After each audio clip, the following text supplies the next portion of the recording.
Hi friends, అందరికీ నమస్కారం అండి. తెలంగాణ రాష్ట్ర వ్యాప్తంగా ఉన్నటువంటి ఆసరా చేయుత పెన్షన్ లబ్ధిదారులకు సంబంధించి ప్రభుత్వం నుంచి ఇప్పుడిప్పుడే ఇంపార్టెంట్ ఫ్లాష్ అప్డేట్ అయితే రావడం జరిగిందనమాట. చాలామంది ఎదురు చూస్తున్నట్లుగానే తెలంగాణ రాష్ట్ర వ్యాప్తంగా ఏదైతే ఆసరా పెన్షన్లు పొందుతున్నారో ఇందులో వచ్చేసి కొత్త వారికి ఎప్పటి నుంచి ఇవ్వబోతున్నారు. అయితే సీఎం రేవంత్ రెడ్డి సంచలన నిర్ణయం తీసుకోవడం జరిగిందనమాట.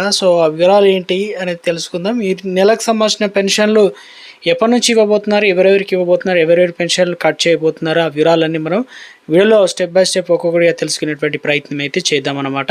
నిన్న అప్డేట్ అయితే వచ్చిందండి. ఆ వివరాలు చూసిన తర్వాత ఆసరా పెన్షన్ వివరాలు తెలుసుకుందాం.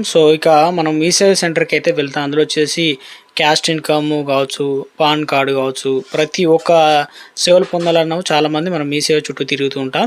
అయితే ప్రభుత్వ పథకాలు పొందాలన్న రేషన్ కార్డు, ఆసరా పెన్షన్లు ఇలా.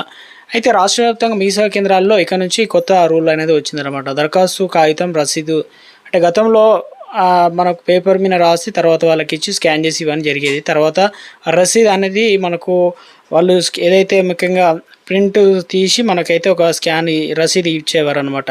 అది మనకు వచ్చినప్పుడు ఆ నెంబర్ మీద మళ్ళీ ఏదైనా క్యాష్ కావచ్చు ఏదైనా రసీదు అయితే ఉండేది. ఇప్పుడు అలా కాకుండా టెక్నాలజీ వాడుకుంటున్నారు. ఇక అంతా కూడా డిజిటలైజేషన్. జూన్ 19 నుంచి కొత్త రూల్స్ అనేది వస్తుందన్నమాట. ఇందులో ఏం చెప్తున్నారంటే మీ సేవా కేంద్రాలకు వచ్చే దరఖాస్తుదారులు కేవలం మొబైల్ SMS ద్వారా మాత్రమే డిజిటల్గా రసీదు అనేది తీసుకోవచ్చు అని చెప్తున్నారు అధికారికంగా. దీనివల్ల ఏమవుతుందంటే ఒక రసీదు పోయినా కూడా మళ్ళీ తీసుకోవడానికి ఇబ్బంది కాబట్టి అలా ఉండకూడదు.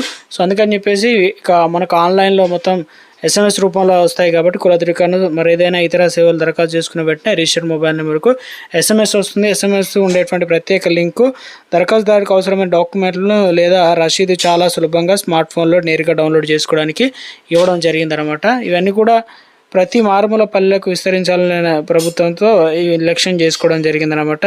రసీదు పోతే ఇబ్బంది పడకుండా ఇలాంటి సందర్భం మీ సేవ ఆపరేటర్లకు ఒక ప్రత్యేకమైన రీసెంట్ ఆప్షన్ కూడా మళ్ళీ అదే రసీదుకు సంబంధించి దరఖాస్తుదారుకు మొబైల్కు సులభంగా పంపడానికి ఉన్నతాధికారులు రసీదు పదే తిరగాల్సిన చుట్టూ అవసరం లేకుండా శ్రమ తప్పుతుందని చెప్తున్నారు అనమాట. ఒక అప్డేట్ అయితే ఇచ్చారు ఇక్కడ.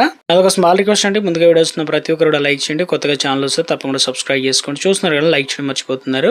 వెంటనే లైక్ చేయండి. తెలంగాణ రాష్ట్ర వ్యాప్తంగా చూసుకున్నట్లయితే ఆసరా చేయుత పెన్షన్లు అని పిలుస్తాం. ఎందుకంటే తెలంగాణ రాష్ట్ర వ్యాప్తంగా ప్రభుత్వం సంచలన నిర్ణయం తీసుకుందనమాట. రాష్ట్రంలో దాదాపుగా వచ్చేసి ముఖ్యంగా కొత్త వారికి తెలంగాణ రాష్ట్ర వ్యాప్తంగా 2 లక్షల పెన్షన్లు అయితే అందజేస్తామని చెప్పారు కదా. ఇప్పుడు తెలంగాణ రాష్ట్రంలో 48,000 మందికి పెన్షన్లు అనేది ఇవ్వడానికి ప్రభుత్వం గ్రీన్ సిగ్నల్ అయితే చేసిందనమాట. ఎవరికి ఇవ్వబోతున్నారు ఏంటి? అయితే రాష్ట్రంలో చాలా వరకు అయితే పెన్షన్లు అనేది దరఖాస్తులు అనేది చేసుకున్నారు. కానీ ఇప్పటివరకు అయితే పెన్షన్లు అనేది ఇవ్వలేదన్నమాట.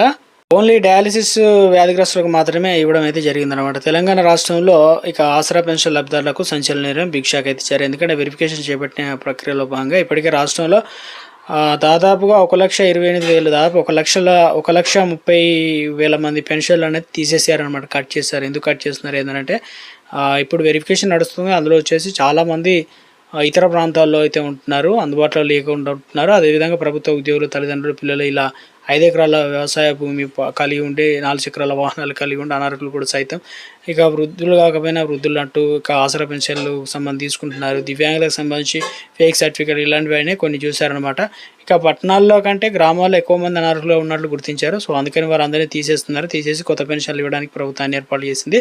ఈ ప్రక్రియ అనేది నిరంతరం జరుగుతుందని చెప్తున్నారు. అయితే వచ్చేసి ఇక్కడ మొత్తం 48,000 మందిని ఒకసారి అయితే ఎంపిక చేశారు. ఇందులో వచ్చేసి ముఖ్యంగా తెలంగాణ రాష్ట్ర వ్యాప్తంగా వికలాంగులు ఉన్నారు, వితంతులు ఉన్నారు, ఒంటరి మహిళలు అయితే ఉన్నారు, వృద్ధులు కూడా ఉన్నారు. అయితే మరొక నిర్ణయం అంటే ఆర్థిక శాఖ నుంచి గ్రీన్ సిగ్నల్ వస్తే మరింత నెక్స్ట్ ఒక జాబితా అయితే రిలీజ్ చేయబోతున్నారట.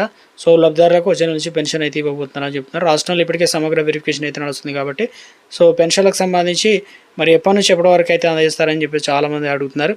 ఈ నెల 23వ తారీఖు నుంచి అయితే మనకు పెన్షన్ల పంపిణీకి శ్రీకారం చుట్టడం జరిగిందనమాట. రాష్ట్రంలో ఉన్నటువంటి పెన్షన్లు. ప్రభుత్వం ఇప్పటికే RBI దగ్గర నుంచి మరో 2,000 కోట్ల రూపాయలు అనేది ప్రభుత్వం అప్పు రూపంలో తీసుకోవడానికి సిద్ధం కావడం జరిగిందనమాట. ఇచ్చిన వెంటనే ఈ నెల మన కొత్త పెన్షన్లు కూడా వచ్చే అవకాశాలు అయితే ఉన్నట్లు చెప్తున్నారు. అదేవిధంగా పెంపు కూడా ఉండే ఛాన్సెస్ అయితే ఉన్నట్లు తాజాగా అప్డేట్స్ అయితే వస్తున్నాయి అనమాట. తెలంగాణ రాష్ట్ర వ్యాప్తంగా ఈరోజు క్యాబినెట్ భేటీ అయితే ఉంది కాబట్టి ఇందులో చాలా పలు కీలక అంశాలు చర్చకు వచ్చే అవకాశాలు అయితే ఉన్నట్టు చెప్తున్నారు. సంచలన నిర్ణయాలు వచ్చిన వెంటనే వీడియో రూపంలో అందించడం జరుగుతుందండి.